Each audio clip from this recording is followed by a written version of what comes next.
Es probable que en este tiempo hayamos olvidado los principios o los fundamentos del libro de Oseas. Por ello, rápidamente les recuerdo 2 o 3 cosas. La primera es el tema alrededor del que gira todo el libro. ¿Alguno de ustedes me ayuda y me lo dice? ¿No? Bueno, es idolatría, pero una idolatría sofisticada que llamamos sincretismo. Y vimos en esa oportunidad que el sincretismo no es más que la costumbre de llevar a pseudodivinidades al mismo nivel de Dios. Y que en nuestro caso no estaríamos hablando de dioses como Baal o Astarot, sino que en nuestro caso llamaríamos idolatría sofisticada a la costumbre nuestra de sustituir nuestras prioridades espirituales por cualesquiera cosas, trabajos, placeres y lo que fuera, que necesariamente no es pecado, pero cuando sustituye el lugar de Dios, sí se convierte en sincretismo religioso. Hasta ahí hemos estudiado. Vimos además que el profeta Oseas ocupa el adulterio, la infidelidad de su esposa, como una ilustración vívida de lo que significa la infidelidad espiritual. Todo esto cualquiera diría, mire, es grave el asunto, pero parece que no es muy grave. Cuidado, deben estar atentos a esto. La idolatría aparece en primer lugar. Luego, el sincretismo, que es la misma idolatría, pero sofisticada. Y atentos a nuestro estudio de hoy, porque la idolatría sofisticada da a luz al sacrilegio, que puede terminar en blasfemia. Usted dirá, pero ¿y por qué? ¿Por qué todo esto? Es como un efecto cascada. La idolatría por sí misma la reconocemos como pecado, pero no el sincretismo. Jamás antes quizá lo vimos como algo grave hasta ahora.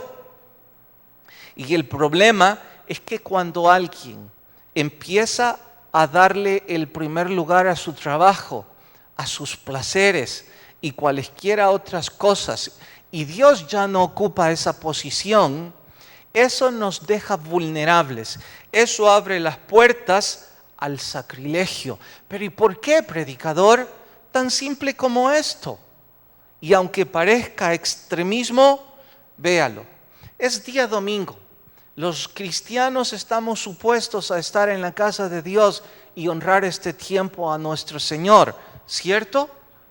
Por cualesquiera motivos decidimos cambiar esa prioridad y un domingo irnos a la playa, irnos a la montaña, hacer deporte o cualesquiera cosas, compromisos familiares. Nada de eso es pecado por sí mismo en lo absoluto. Dios nos manda al tiempo de recreo. El problema es cuando nos importa poco el compromiso espiritual, la devoción, nuestra prioridad, y abrimos la puerta al sincretismo, a la idolatría sofisticada. No se anuncia como idolatría, pero es eso. Entonces, este domingo decidí estar en la playa. ¿Por qué? Porque es la fiesta de un amigo muy cercano, porque tengo ratos de no distraerme, porque me siento estresado. Cosas curiosas, porque la mayor parte de los que cambian sus compromisos espirituales aludiendo a esas razones son jefes, son dueños de sus tiempos. Ellos podrían adecuar sus ocupaciones para un tiempo de recreo o de desestresarse. No, es que no es importante para ellos la parte espiritual. Entonces, deciden ir a la playa, que no es pecado, pero estando en la playa, viene el sacrilegio. ¿Por qué dice eso? De pronto pasó una señora vendiendo cervezas y un cóctel de conchas y dijo alguien, pero ¿y quién se toma un cóctel sin cervezas? Además, una no es ninguna. Y Pablo le dice a Timoteo que de vez en cuando debe tomarse una copita. Y después de eso fueron dos, después una chica en bikini, después el pleito con su mujer, después hizo falta el dinero. Ay, y empieza una decadencia que no nos damos cuenta hasta que hay un grito fuerte que nos golpea y nos deja ver en estudios como este. Dios ocupa estos estudios para decirme, eso es lo que estás haciendo. En eso has caído. El pueblo de Israel había caído en el sacrilegio extremo. Digo yo, esto es blasfemia. Y también digo, oro que usted y yo no estemos en esa posición.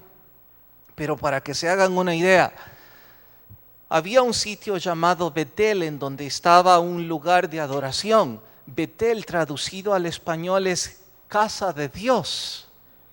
Ellos, para cambiar todo esto y quitarle la dirección del pueblo hacia Dios, construyen otro lugar de adoración, pero en lugar de llamarle Betel, le llaman Betavén, que significa casa de maldad. Totalmente lo opuesto. La gente, en lugar de ir a la casa de Dios, iba a la casa de maldad. Y sabe, las prácticas espirituales, el ritual, la liturgia de este culto, o de en ese entonces, la habían cambiado por orgías sexuales. En honor a eso, es que el profeta Oseas les dice, ustedes arrancaron con un sincretismo, creyendo que esto era algo inocente que no hacía daño a nadie y que nosotros los profetas somos amarillistas queriendo satanizar todo. Ahora están en sacrilegio y han llegado al punto extremo de la blasfemia. Y atentos, dice Oseas, porque la fornicación y el vino le quita la cordura a la gente. Les explico esto. Es que cuando iban a Betel, llevaban sacrificios para honrar a Dios. Pero ahora en Betavén llevaban el fruto de la uva para emborracharse. Y ya una vez ebrios, dedicaban culto a tener orgías sexuales. Entonces Oseas les dice, han perdido la cordura. Oseas no es el único que dice esto. El proverbista también dijo que el alcohol y las mujeres le quitan la cordura a los hombres. Pero esta vez solo retomo lo de Oseas diciéndole a la nación en términos genéricos, han perdido la cordura. El alcohol y la fornicación los tiene ciegos. Y quizás algunos dicen ahora, pues yo estoy libre, gracias a Dios, de esos extremos, porque no tengo mucho rato de no beber, tengo mucho rato de ser fiel a mi pareja, y qué bueno por ello y un aplauso. Pero cuidado, porque les dije que estos dos son algo así como el extremo. Pero antes hay muchos errores más, errores que vamos a estudiar en nuestro sermón de hoy. Antes de ir al capítulo, debo aclarar, la mayor parte de personas asumen que la gravedad de un adulterio radica en el aspecto corporal. Y es cierto, pero quizás esa misma certidumbre es la que hace a algunos decir, mire, yo no sé por qué los predicadores ponen tanto amarillismo a un adulterio. Es cierto, no es algo de lo que debamos enorgullecernos o publicar, pero no es algo tan extremo. Y he escuchado a más de algún hombre en consejería decir en frente de su esposa: yo no sé por qué ella está armando todo este escándalo. Yo ya pedí perdón. Solo fue sexo. Solo fue una relación como animales. Yo no siento nada por ella. Fue un momento de debilidad. Y note que no es solo los hombres, también he escuchado a algunas mujeres en consejería decir eso. Ya pedí perdón, ya le dije que yo lo amo solo a él, que él me tenía descuidada, que fue un momento de locura, que solo es sexo. Y piensan algunas personas, bueno, si solo es sexo, el asunto no es muy grave, pero deben estar atentos a esto. Una relación adúltera no es grave únicamente por el sexo. Yo diría que eso es lo menos grave. En realidad, lo más grave de un adulterio es el amor traicionado. Lo repito, es el amor traicionado. El proverbista cita que hay varias cosas en el mundo que no dejan huella. El rastro de la nave sobre el mar, usted no puede seguirlo, no existe. Y que tampoco existe el rastro de un hombre sobre una mujer. Y que como no hay huella en su cuerpo, pues entonces dice el hombre o la mujer, esto no es grave, es muy grave. Porque lo que se rompe no es solo esa relación de fidelidad corporal, es un amor traicionado. Y digo, creo que eso es lo que vuelve tan difícil la rehabilitación de un matrimonio. Es por el amor que se ha traicionado. El dolor es agudo para ambos.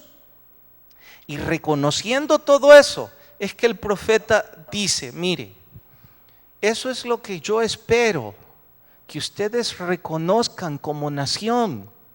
No es únicamente que fueron un fin de semana a Betavén y que rindieron culto a dioses blasfemos.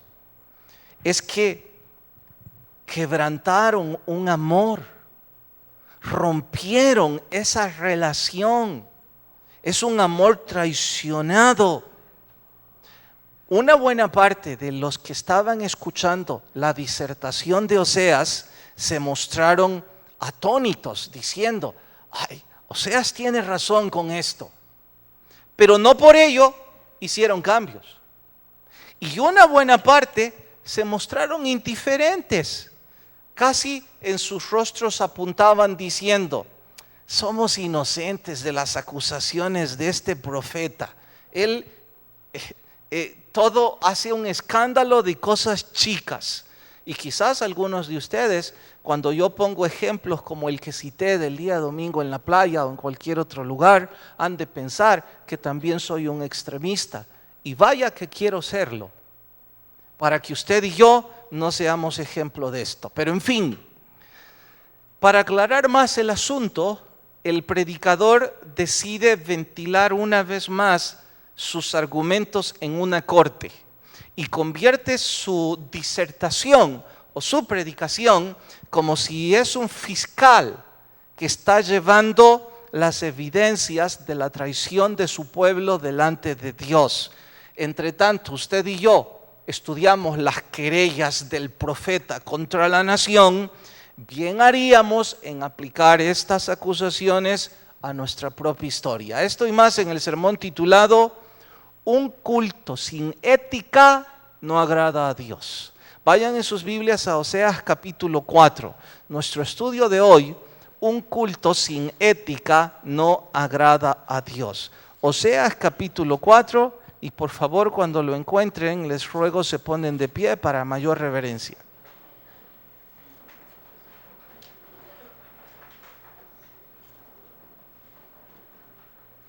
Libro de Oseas, capítulo 4, vamos al verso 1. ¿Listas sus Biblias?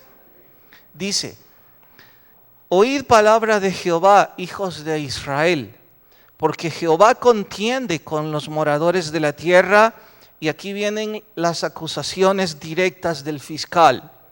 No hay verdad, no hay misericordia y no hay conocimiento de Dios en la tierra. Y ahora amplía sus acusaciones y dice: perjurar, mentir, matar, hurtar, adulterar prevalecen. Homicidio tras homicidio se suceden. Descanse ahí. Esto es como decir, las evidencias de que no hay verdad en mi nación es que el estilo de vida es este: perjurar, mentir y lo que más cita. Verso 4. Ciertamente hombre no contienda ni reprenda a hombre, porque tu pueblo es como los que resisten al sacerdote. Caerás por tanto en el día y caerá también contigo el profeta de noche, y a tu madre destruiré. Aquí va a la segunda acusación, lo del conocimiento. Mi pueblo fue destruido porque le faltó conocimiento. Por cuanto desechaste el conocimiento, yo te echaré del sacerdocio. Y porque olvidaste la ley de tu Dios, también me olvidaré de tus hijos. Claro que es una queja directa contra los líderes religiosos. Verso 7, conforme a su grandeza, así pecaron contra mí, así también yo cambiaré su honra en afrenta. Una acusación más, inmersa en las primeras tres. Del pecado de mi pueblo comen, y en su maldad levantan su alma. En otras palabras, los sacerdotes no tienen misericordia, no hacen más que alimentarse de la ignorancia de mi pueblo y ellos se enriquecen. Por eso dice, del pecado de mi pueblo comen. Pero no está excusando al pueblo. Mire que dice, del pecado de mi pueblo. Verso 10, comerán pero no se saciarán, fornicarán mas no se multiplicarán. ¿Por qué? Porque dejaron de servir a Dios. Fornicación, vino y mosto quitan el juicio. Mosto no es más que una mezcla de vino. Verso 12, mi pueblo a su ídolo de madera pregunta y el leño le responde. Aquí hay todo un sarcasmo viviente, porque espíritu de fornicaciones lo hizo errar y dejaron a su Dios para fornicar. Las prácticas de ellos que antes comenté, sobre las cimas de los montes sacrificaron e incensaron sobre los collados. Vayan al verso 15. Si fornicas tú, Israel, hablando al reino del norte, ¿recuerdan eso, cierto? Y no entréis en Gilgal ni subáis a lo menos no peque Judá, hablando al reino del sur. Y no entréis en Gilgal ni subáis a Betabén, este es el sitio que les mencioné, ni juréis vive Jehová, porque como novilla indómita es un animal que no se deja domar, no es domesticable. Se apartó Israel, ¿los apacentará ahora Jehová como a corderos? Dice, de la misma forma que este animal no se deja guiar, mi nación hace lo que le viene en gana. Verso 17, Efraín, una vez más el reino del norte, es dado a ídolos, déjalo. Su bebida se corrompió, fornicaron sin cesar, sus príncipes amaron lo que avergüenza. El viento los ató en sus alas y de sus sacrificios serán avergonzados. Hasta ahí leemos y oramos. Señor, por favor habla a nuestras vidas, te lo suplicamos en el nombre de Jesús. Amén. Pueden tomar su asiento. Les dije que Oseas, siendo tan portentoso orador, utiliza distintos escenarios para que sus oyentes vivan lo que están escuchando. Y ahora adopta la postura de un fiscal. Lleva las querellas para que todos en la corte escuchen sus acusaciones. Puntualmente cita tres. Primera, falta de veracidad en mi pueblo. Dice que el estilo de vida del pueblo es perjurar, eso es jurar en vano, matar, hurtar, adulterar y homicidio. Y note que Oseas está hablando al contexto histórico de su pueblo, aunque esas mismas acusaciones están en el periódico de este día. Ese es el estilo de vida de esta sociedad: perjurar, matar, adulterar y homicidio. Estaba diciendo, Israel vive de una mentira persistente y sistemática. Esta sociedad está fundada en engaños.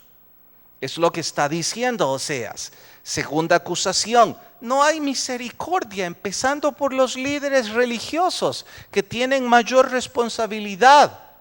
Ellos comen del pecado de mi pueblo. Parece que están a gusto de la ignorancia de mi gente. Vivan como les dé la gana, pero traigan dinero el fin de semana. Mientras ellos se engordan, la gente hace lo que le viene en gana. Eso es falta de misericordia, dice. Finalmente, falta de conocimiento. En este caso, no es la ignorancia que nosotros reconocemos. Una persona que no tiene alguna preparación académica. No. Esta falta de conocimiento se asocia con la renuncia voluntaria a vivir con la verdad.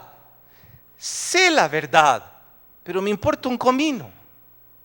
No estoy dispuesto a vivirla.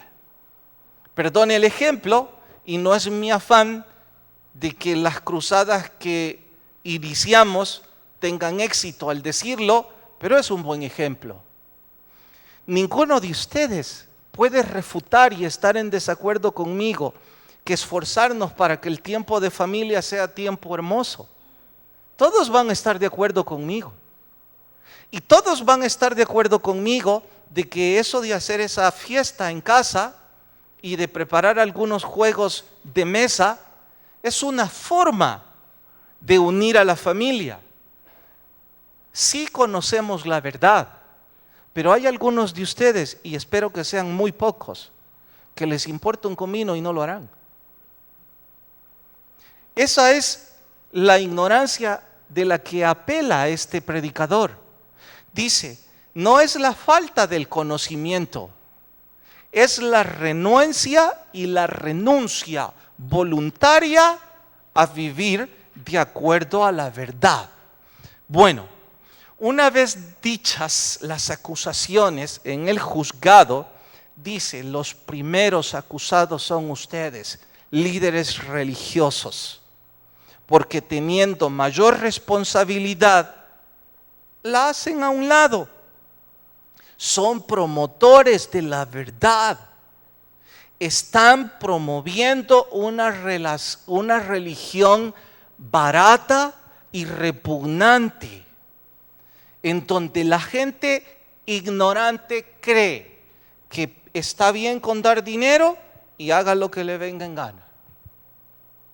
Los religiosos, dice, son los que están prostituyendo la verdad. Apela a la fornicación y al mosto, apela al betabén, y en final el fiscal dice el título de nuestro estudio: un culto sin ética no puede agradar a Dios. Dicho de otra forma, este culto sin veracidad, sin misericordia y sin conocimiento es tiempo perdido. Ahora que he entendido esto, puedo aplicarlo a mi propio estilo de vida. Y quizás algunos de ustedes deben hacerlo conmigo, porque el fiscal me está diciendo, mire Carlos, haber venido esta mañana aquí no es suficiente. Este culto sin veracidad, sin misericordia y sin conocimiento es pérdida de tiempo. Entonces, aplique esas 3 verdades a su propia vida, a ver cómo le va.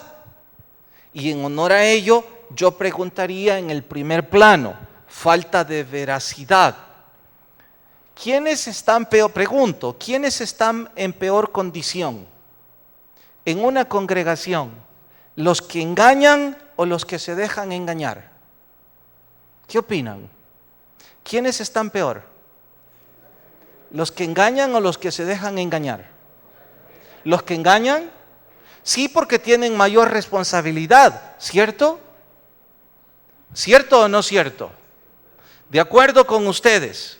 Ahora, en pleno 2012, con una autopista de información portentosa, en donde cualquiera tiene acceso a lo que quiera, desde un buen estudio bíblico hasta blasfemias, en cualesquiera medios, desde la televisión hasta internet.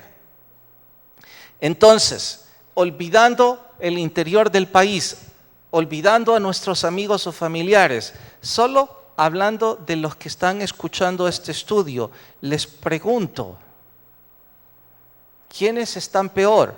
¿Los que engañan o los que se dejan engañar? Yo creo que estaríamos en igual condición, porque les pregunto, y no eludiendo mi responsabilidad, más bien compartiéndola. ¿Qué excusa tienen ustedes de dejarse engañar? Si además de tener la Biblia, tienen cientos de libros, cientos de emisoras y cientos de información cristiana para no dejarse engañar. Pero aún así este país está lleno de personas que siguen predicadores que engañan, que piden dinero y las personas en pos del dinero y otros dando el dinero. Usted y yo no podemos estar en ninguno de los dos grupos, ni de los que engañan, ni de los que nos dejamos a engañar. Por eso les animo a esforzarnos. No debemos ser parte de ninguno de los dos grupos. Nuestras vidas deben empujar a la veracidad. Y yo sé que vivir con la verdad a veces acarrea consecuencias y trae privaciones, pero eso es honorable. Es honorable que esa mujer el otro día en consejería echó a llorar mientras yo le preguntaba por su esposo. Pero mi pregunta era algo casual, de cortesía. Y la plática no tenía que ver nada en la relación marital. Finalmente ella dijo, pastor, yo creo que hoy es un buen momento para decir la verdad, porque es una verdad, es una mentira que me carcome el alma. Yo hasta me sorprendí. ¿De qué habla? Es que al hombre del que usted habla, él no es mi esposo, dijo.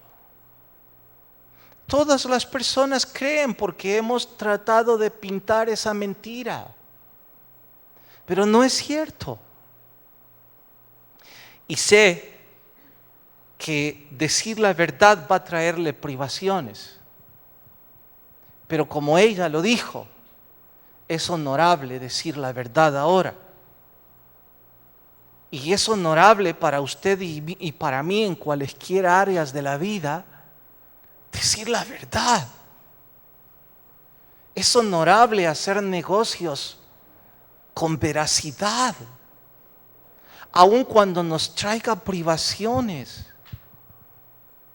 Es honorable que los demás nos juzguen a su antojo y nos critican como quieran, pero con la verdad en nuestra frente.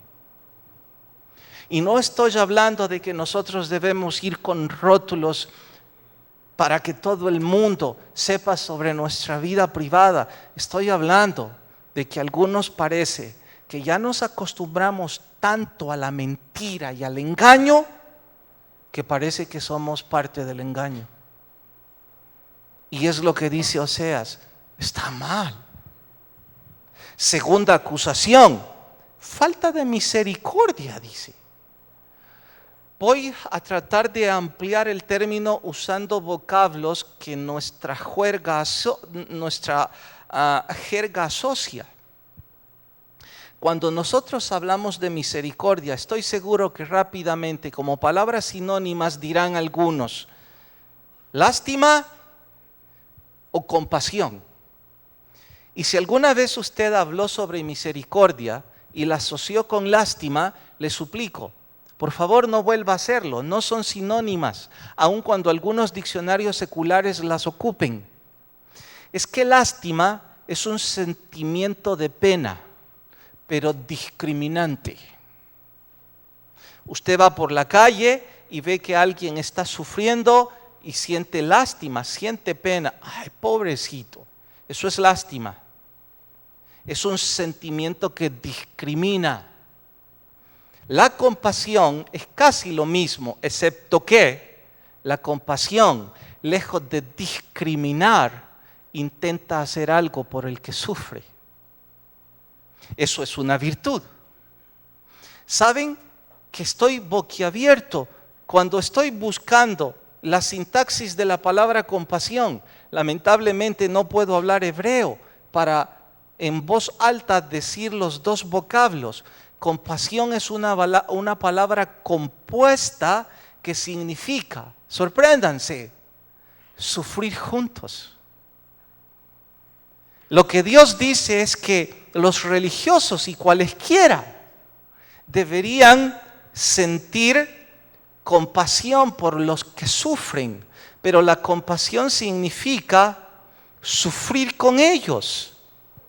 Porque cuando alguien sufre con otras personas que están lastimadas, intenta hacer algo para aliviar su dolor.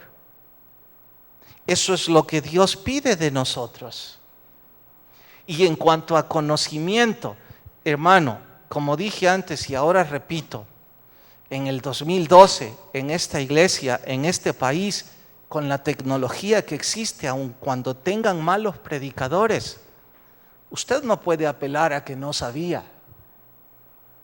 Si usted quiere, apele a que renunció a vivir conforme a la verdad, pero no porque no la conocía. Déjeme citar un ejemplo que asocia las tres acusaciones que Dios hace y me empuja y me dice tienes que hacer algo. Cuando salí del hospital, algunas cosas se agravaron y eso hicieron algo que no debía ser sufrimiento, un poco de sufrimiento. Pero cuando salí del hospital, llevaba en mi brazo izquierdo la almohada y mi esposa me llevaba del brazo derecho porque no debía caminar sin apoyo. Alguien que estaba en silla de ruedas me hizo un gesto. Y yo de inmediato respondí, la almohada. Y lo que él me estaba pidiendo con su gesto era la almohada. Mi esposa me dijo, ¿y vos desde cuándo hablas mímica? ¿Cómo sabes que él te estaba pidiendo? Porque ella lo vio. ¿Cómo sabes que te estaba pidiendo la almohada? Me dijo. Yo sonreí y le dije, cuando has pasado 7 días aquí, sin una almohada y sin familiares cercanos que vengan a inclinar tu cabeza para tomarte la medicina, tú no necesitas que te hagan muchas mímicas. Tu corazón sufre con ellos. Yo le di mi almohada y sonriendo le dije cómo quisiera tener otras 5 aquí atrás y buscar a otros como él. Mientras venía en ascensor, venía pensando, ¿y por qué no les dan almohada aquí? No sé la respuesta, debe existir. Pero el Señor también me dijo, ¿y por qué no montas mejor un ministerio de almohadas? Y yo sé que algunos están ya pensando y viéndome con cierto sigilo, ya va a inventar otra cosa. Yo les pregunto, ¿y qué es lo que quieren? ¿Un pastor que se siente ahí a administrar lo que Dios ya hizo y ver cómo se guarda esto o lo otro? o que les anime y nos unamos a vivir lo que la Escritura dice. Yo creo que ustedes, la mayoría, están deseosos de mostrar veracidad, misericordia y conocimiento de Dios.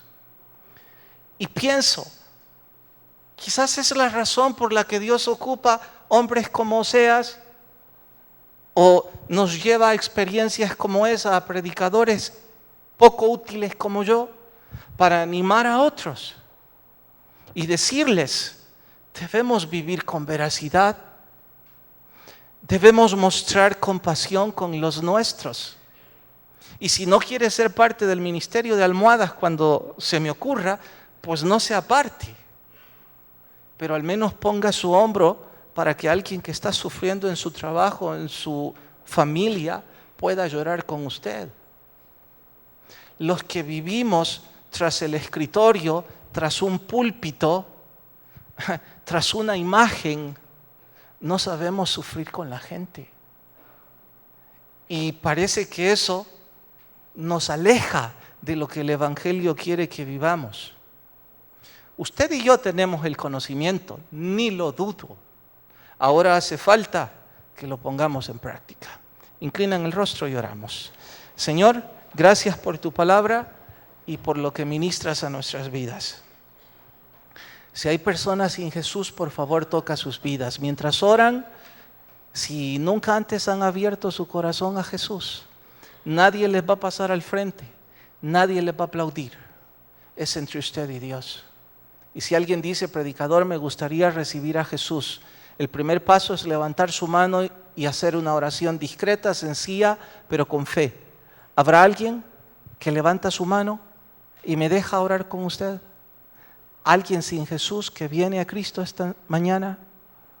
Señor, si todos somos salvos, gracias, ayúdanos a cumplir tu palabra, en tu paz despídenos, amén y amén. Nos vemos en media semana, que la paz de Dios nos acompañe y Dios nos bendiga a cada uno.